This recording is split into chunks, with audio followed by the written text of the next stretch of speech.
funny how other people look so elegant when they're doing their videos and I'm wearing a big coat and a big hat because I'm in Fife and it's really cold. And we have come to the very heart of Methil, one of Fife's, shall we say, less salubrious areas. And the reason we've come here is to have a wee look round Methilmill Cemetery. Now, I know something about the cemetery that you possibly don't. I know it's got an amazing hidden secret. Oh, and it's also got some of those. Apart from a song by the Proclaimers, Methil is most famous for having its docks, and the whole area around here used to be agricultural land until, I'm guessing, 1940s, 1950s, when it all became a massive council housing estate of houses that are now quite sought after, actually. They're quite big inside. As Bex would say, they've got big rooms. And this is a fairly typical sort of 1900s cemetery. It doesn't look, yeah, it's interesting, but it's not ancient. Well, not yet anyway. It was erected by James and Janet Donaldson, and it's got names that people from round this part, well, places that people from round here will recognise: Fauldhouse and Dullatar. And then Robert died in the Weems Memorial Hospital. That's Randolph Weems Hospital, a lovely old building in the heart of Methil, and he died in 1910. And then there's James, who died at Burnley Pit, accidentally killed in 1913. So yeah, lots of history on these stones. That's, as you know, one of the things that I like about them. And behind the Donaldsons, sticking out like a bit of a sore thumb, look how bright and clean the Commonwealth War grave is. Let's go and say hello to whoever's under here. This is Gunner Wright of the Royal Artillery, 1947, aged 26. So very, very late after the Second World War. Quite imposing monuments here. Let's go and have a look at this big sticky up one that is obviously from somebody who, as I frequently say, and I've got to find new ways to say it, had a few quid in the bank and wanted to be remembered. Not actually very easy to read. Erected by Peter Ballingal in memory of his eldest son Alexander, who died in 1906, and then his daughter Joan and his daughter May Matheson, and also obviously himself and his wife as well. So again, loads of history. Really nice stone as well. Nice bit of big black granite. That's what you want if you want your tombstone to last. There's a cracking view out that way. You go over the top of Methil, and beyond that, the big hill is Largo Law. It's one day I'm going to walk up that, but probably won't be a very interesting video. If you have been paying attention to this channel, there's a really impressive graveyard in Largo with some quite famous inhabitants, or whatever they're called, bodies buried there, inhabitants, no idea. This bit here is still in the 1900s, that's 1912 for Daniel Small and Mary Ann Small. And then, oh look, this looks like it's a Polish war grave. There was a lot of Polish soldiers trained here during the Second World War. That is Michael Sroka, probably pronounced that completely wrong, 1st Polish Independent Parachute Brigade, born in Poland, died here in 1991, so came across and stayed. There it's all quite new, but against the back wall it is less new. There is Nellie and Bessie, 1992, still actually quite new. What about this one here? This is in memory of William Baird M. Dougal, beloved husband of Margaret Scott, 1930. So there, next to us, 1990s, here, 1930s. Eclectic, I think is the word. Nice bit of statues. That's almost a work of art, isn't it? To the glory of God, and also in loving and grateful memory of Isabella Morris Ballingal, dearly beloved wife of Lawrence Cameron Polland. Died, what does that say, 1924, so we're still in the 1920s. So let's go and find something older, and then, spoiler alert, we'll go and find something much older. The stones all on the back are again of varying age. There's somebody from the year 2000, and next to them somebody from 1932, and then next to that we've got the Castles, who have got a big stone, still very, very firmly in the sort of early to mid 1900s. Peter Flynn, beloved husband of Olive Lindsay, 1912, and on this one it goes up to 1962 down the bottom there. So yeah, let's keep wandering about and see what else we can find. There are some really, really pretty stones here. It's all very eclectic. It's not just one sort of form. That is in loving memory of Lawrence Foster Spowart, aged 3 days, and Janet Howson Spowart, aged 3 weeks. Sad story. 1919. Not sure what way to head now, because down there it is all modern, and I might just walk right down the middle. How about that? Don't have to read these stones to know that they're 1940s. You can tell that was a very, very popular style of stone in the 1940s. So we're going to keep going down this way and see what we can see. Heading towards what I know to be the older part of the graveyard. I'm not very good at keeping it a secret, am I? It's a bit of a spoiler. A little bit of local history, erected by the employees of the Bose Spinning Company Limited of Leven, which is not very far from here, in loving memory of Maggie McMahon, who died as a result of an accident, 9th September 1920, aged 16 and a half. She was the third daughter of James and Margaret McMahon of Methilmill, which is actually where we are, and also the above James Rutherford McMahon, who died also, not a very lucky family, who died the result of an accident 13th November 1944, age 69. Heading towards that quite imposing statue at the end there, but a bit of a sidetrack towards, we're not going to the newer side over there, we're stopping off. Can you see what I can see? Of course you can, it's there and right in front of you. And this is Private W. McFarlane of the Scots Guards. Oh, First World War, November 1916. Next to Private McFarlane there is, that must be one of those fallen angels that you keep hearing about. Other particularly lucky family in memory of John Beattie, beloved husband of Agnes Webster, who died as the result of an accident in 1929. I wonder if that was down the shipyards or down the pits, because they were both big industries here. And look at that one down there, there's a thing we've not seen before. And also their son David died in a prison of war camp in Thailand. Wow. Oh, I almost missed this. There you go, 3 for the price of 1. This is right next to Private McFarlane, who we just looked at, who is over there. And I walked right past this because it's a darker stone. Private Boland Royal Scots, 1916. Private Armstrong Royal Scots, 1916. And Private Fenton Royal Scots, 1917. But they're all in one grave, or certainly memorialised on one stone. And over there, hiding out of sight, another one. There's quite a few war graves dotted about in this place. This is Private Riley of the Black Watch, 29th November 1946, well after the end of the Second World War. His smile is pleasant to recall. He always had a kindly word and died beloved by all. Well, so they say. That's actually just genuinely pretty sweet, isn't it? It's a wee cherub with a little birdie and a flower. It's yeah, hello little cherub. Oh, that is quite artistic, and that is backlit by the sun, obviously. Sun being over there and you know where the sun is. Anyway, erected by James Wilson in loving memory of Margaret White, his wife, 1906. Quite a grand stone this, and you can see it the whole way down that aisle there. It's quite impressive. Mentioned the docks and the Methil's nautical history before. There is sacred to the memory of John Thompson, who was a pilot in Methil. Now, I'm guessing that doesn't mean pilot of aeroplanes, because it's A, it's 1904, and B, there's an anchor at the top. So he was a pilot on a tugboat or a guide boat, like a pilot boat, whatever they're called. Anybody know what they're called? I'm gibbering now. Lots of interesting stones and inscriptions down this way as well, I would imagine. This is erected by George Moore and Janet Castles in memory of Georgina. Look at that, 1870. We're back, oh no, died 1908. We're not quite back into the 1800s. And over here we have got one that I think is, oh yeah, I'm going to say I think it's missing its top bit. Its top bit is actually lying down there. And this is sacred to the memory of Mary Pettigrew McFarlane, beloved wife of Alexander Taylor, 1922. Oh, and behind that, stashed away, is D.R. Oh, look at that. There is an occupation. I know what I'm trying to say, put my teeth back in. He was a greaser. D.R. McClelland, a greaser on the SS Empire Baskerville from 9th November 1945.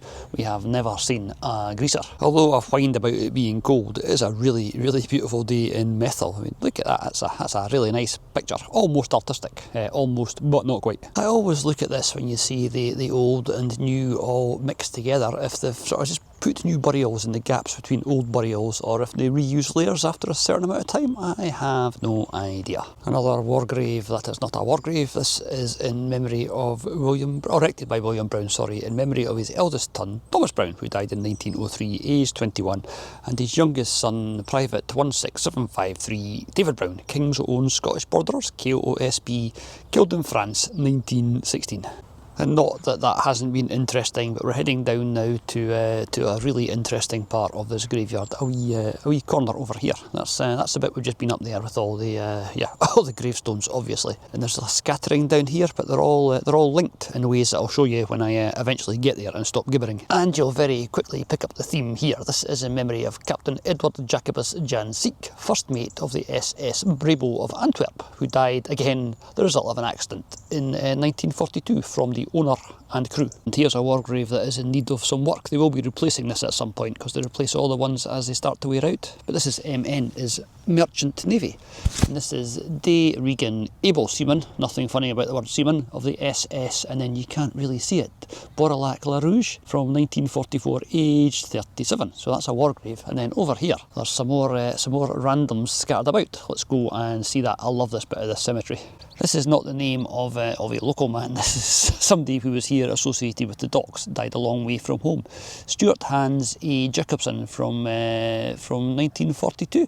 In the Minus A, I don't know what that says. Is that Dutch? You can tell me. I'm not sure. Google Translate really helped there. Okay, let's go and look at more of these nautical gentlemen. This one is almost gone because it was lead, but it's his name was Knute, Knute something. Again, probably not local. And then Dude died in Methil 1912. So just before the First World War. Oh yeah, there'll be.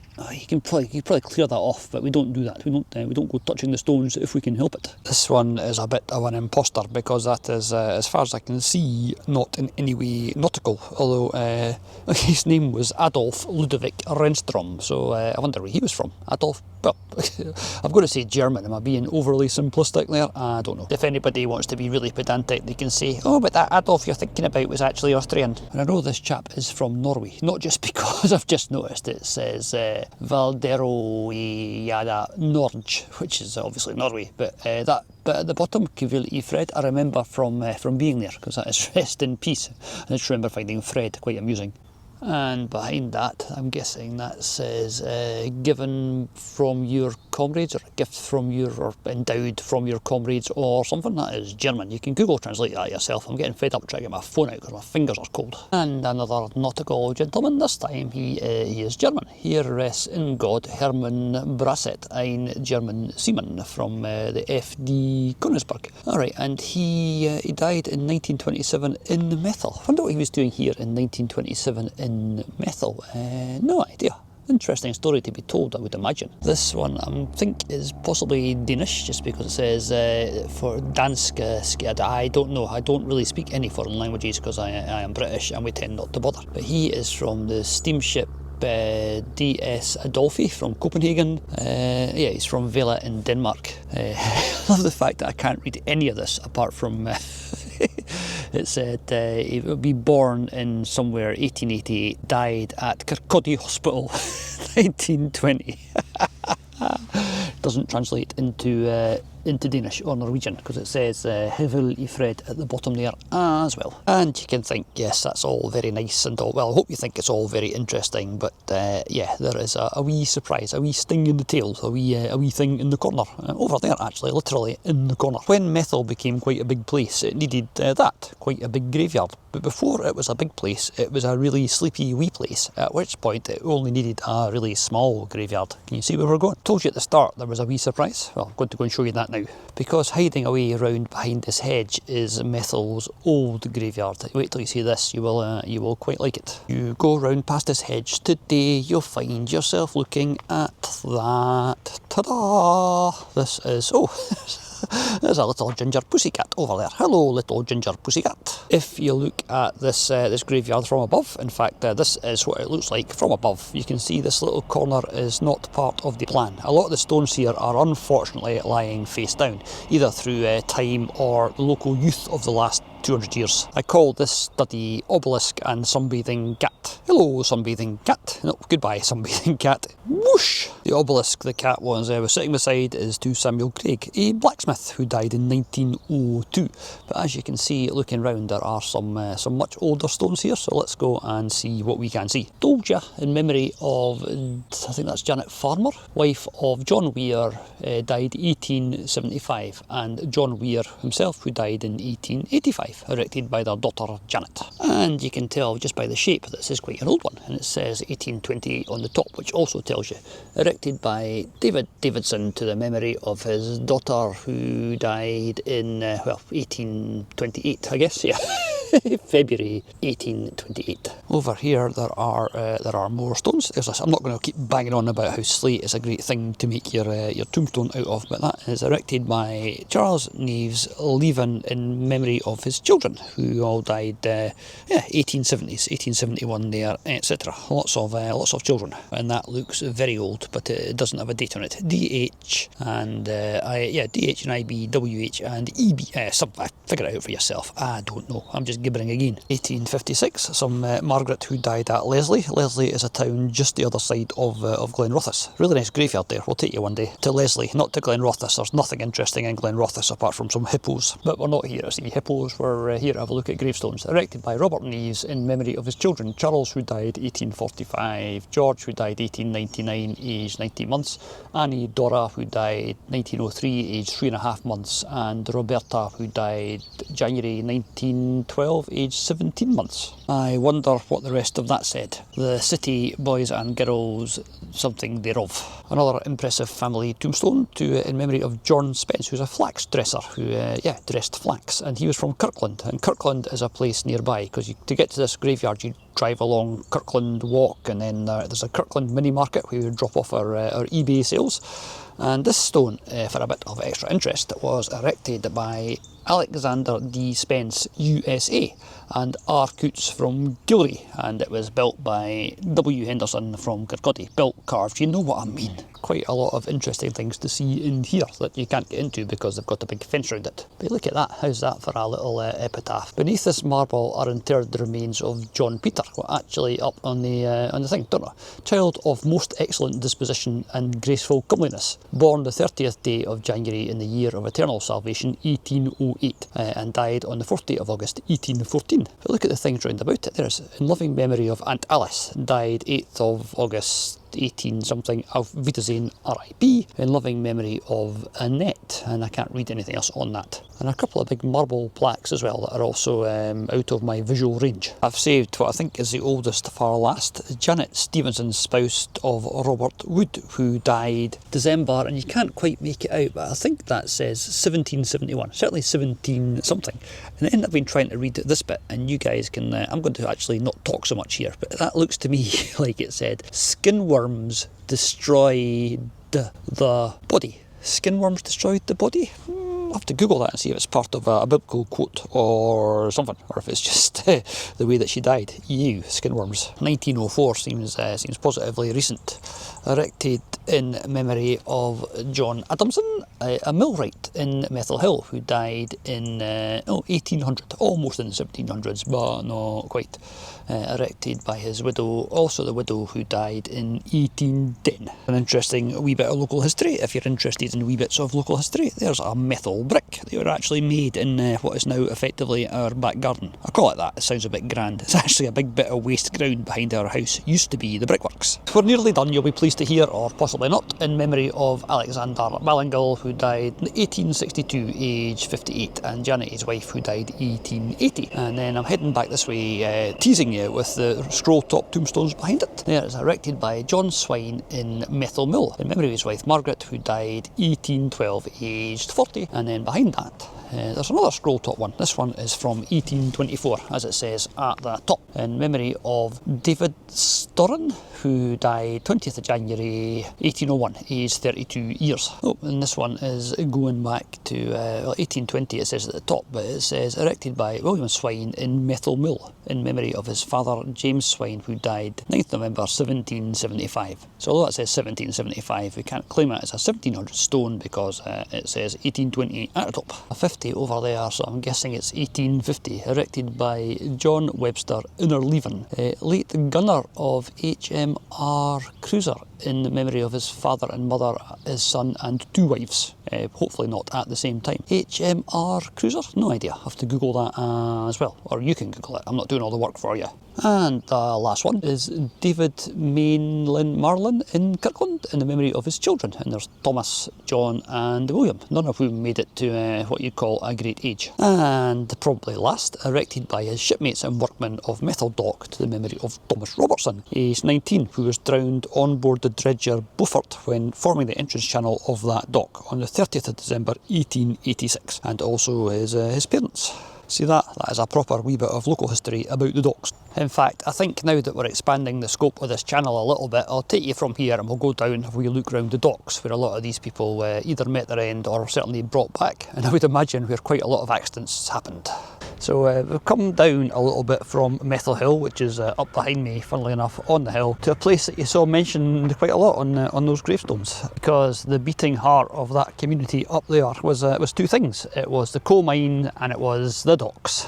And if you squint at it hard enough through the side of your eye, this is a place for the past as much as a graveyard is, because this is where history actually happened. And it's always impressive. Things on this scale survive for some reason, because they're too big to demolish. At the risk of sounding a bit dodgy and hanging about down the docks, this is a place I never need an excuse to come and visit. I love it down here. It is a cracking day in the Kingdom of Fife. And don't worry, if you're only here for the graveyards, we're heading back up to Methilmill. Well, heading back up from your point of view. I'm not going back up. I've already filmed this next bit because I'm organised. The amount of work that went into excavating these massive basins and the amount of money that came in and went out through them. Money that the people that worked here probably didn't see much of, but the people that lived in the big house along the front would have seen quite a lot of it, I think. The old Weemsies got rather rich off what was happening down here. They've put up a new fence to stop you walking out along the old breakwater. Somebody has very quickly come along with some sort of power tool and cut a hole in it. That's all that's left of the fishing fleet that once went a long way to feeding a large chunk of Scotland,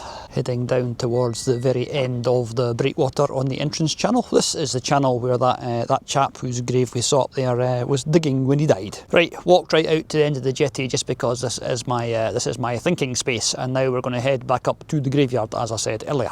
Do you like the fact they've got this massive iron lighthouse at the entrance to the thing, and it is held down with big bolts? If you're feeling mischievous, you could have once upon a time unbolted those. That would have been hilarious. And for a bit of continuity to tie it into places for the past, yeah, a lot of those accidents that are described up on those tombstones would have happened down here, and a lot of people that are buried there would have been brought back here after dying at sea, especially during the war. There must be a bigger war grave somewhere for the amount of ships that came and went from here. But yeah, that is Methil Docks. A little aside, and now back up to the graveyard. As you know, I like the little bits of stories that you find in places like this. So there's the Clooneys, there's William and Elizabeth Miller, and then their son John, who died in 1929. And I'm assuming it's the same John, because right next to it there's a tiny little stone that says, "In memory of John Clooney," a tribute from the firm of C. Nicol Golf Works, Leven and Workmates. Nice older stones over here, or slightly older. There's in loving memory, erected by Margaret, in loving memory of her husband Alexander, who was a sculptor, lost at sea in 1943. In loving memory of Jane Gilmore Noble, who died Royal Infirmary of Edinburgh as the result of it. I've never seen so many as the result of an accident anywhere ever. 1942, age 58. It's obviously the row of very important people. Looking at the stones down there, that is Charles Forsyth, who died in 1924, and he's got a big cross. And next to him is the sacred memory of the Reverend Alexander Robertson, minister of this parish of Methil for 16.5 years. And again, he died at the Weems Memorial Hospital, the Randolph Weems Hospital. I might show you that actually. It's quite an interesting looking building. Oh, it's close. In loving memory of Robert Galloway, who died 1928, and it's a Wilhelmina, not a Euphemia, but Wilhelmina's the best we've done so far. Wilhelmina Cunningham, and then couldn't fit it on that stone, so Penman or Sayers, his wife, who died in 1936. Some initials, I don't know what they are, in memory of James Caskey MBCMDPH, who died in 1932, and Hugh Macmillan MCMD, or MC Military Cross, MD Medical Doctor, I think. Is kind of the bits that I don't understand, trying to get the chronology right, because there is Donald Rose JP, Provost of the Borough of Buckhaven, Methil, from 11 to 17 and 26 to 33, born 1863, blah blah blah blah blah. But right next to that there is old Bill down there, who died in 2012, and then right next to him again we're back into the 1950s. No idea. Names from a bygone age. There's a William, that's nothing funny, but there's a Betsy down there, Betsy and Monkar, and as well as Betsy and Monkar there is a Bunty mentioned, Bunty and Betsy. It's quite funny, isn't it? I love old graveyards, but when I see sort of disturbed ground that the grass hasn't grown, it's always a bit sort of, yes, we'll walk right round to that bit. I've just stumbled across another 2 war graves. That is Able Seaman A. Ross, MMR, Merchant Marine Reserve, possibly, RFA Messenger, 1917. RFA is Royal Fleet Auxiliary, by the way. And over there, have we seen this chap already? I don't think so. This is Private Brewster of the Seaforth Highlanders from 1915. I don't know why I said that in that sort of 1915. It's 1915 is what I meant to say. A war grave that's not a war grave, erected by Agnes Johnson in memory of her dear husband Andrew Keddy, and then their daughter Martha, and then the war grave bit. David Keddy, A and SH, is Argyll and Sutherland Highlanders, killed in Sicily in 1943. You start to worry when you see the word accident written that often. Yeah, And that's that for this week's wee episode. I hope you've enjoyed it. If you have, please get all your friends to like and subscribe so this channel can grow, unlike the other one. Next week it might actually not be so much graveyard, but it will be very old, and there definitely will be some graveyard in it. It'll all be like linked together as I actually do something that is a subject. It is the outcome of some research. I meant result of some research, but you probably knew that.